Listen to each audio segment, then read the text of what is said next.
Metro rail চালুর পর খুব অল্প সময়েই রাজধানীবাসীর প্রিয় যানবাহনে পরিণত হয়েছে। ঢাকার বুকে স্বস্তির যাত্রা উপহার দিলেও এর অব্যবস্থাপনার পসরা যেন যাত্রীদের জন্য এক বিরক্তির কারণ। বিশেষ করে নারীদের বগিতে পুরুষ যাত্রীদের উৎপাতে এখন নিরাপত্তা নিয়ে প্রশ্ন উঠছে। 6 বগির প্রতিটি মেট্রো ট্রেনের সেটের সামনে একটি করে বগি বিশেষভাবে বরাদ্দ নারী যাত্রীদের জন্য, যেখানে পুরুষ যাত্রীদের ওঠা সম্পূর্ণভাবে নিষিদ্ধ হলেও মাঝে মধ্যেই দেখা যায় পুরুষ যাত্রীরাও মহিলাদের বগিতে ভ্রমণ করছেন। বিশেষ করে পিক টাইমে অর্থাৎ অফিস শুরু আর ছুটির সময় এই চিত্র বেশি দেখা যায়।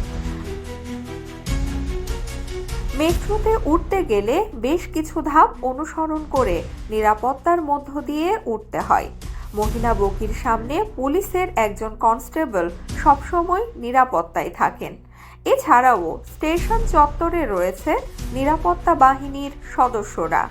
এরপরও কিভাবে নিরাপত্তা বেষ্টনী ভেদ করেই পুরুষ যাত্রীরা নারী বগিতে উৎপাত করছেন তা নিয়ে প্রশ্ন তুলেছেন সাধারণ যাত্রী থেকে শুরু করে নেটিজেনরা।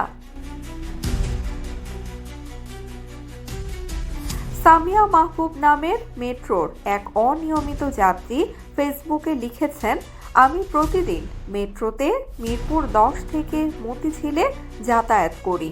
মাঝে মধ্যেই দেখতে পাই অফিস শুরু আর শেষের সময়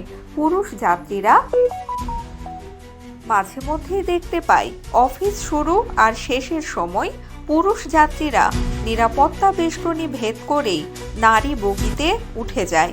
পিক টাইমে এমনিতেই প্রচুর ভিড় থাকে মেট্রোতে, এর ওপর এভাবে নারী বগিতে পুরুষ যাত্রীদের বিচরণ মেনে নেওয়া যায় না। মেট্রো কর্তৃপক্ষ কি নাকে তেল দিয়ে ঘুমায়? এসব কি তাদের চোখে পড়ে না? জাফরিন জারা নামের আরেকজন ফেসবুকে লিখেছেন, তখন ঘড়ির কাঁটায় 9টার আশেপাশে হবে।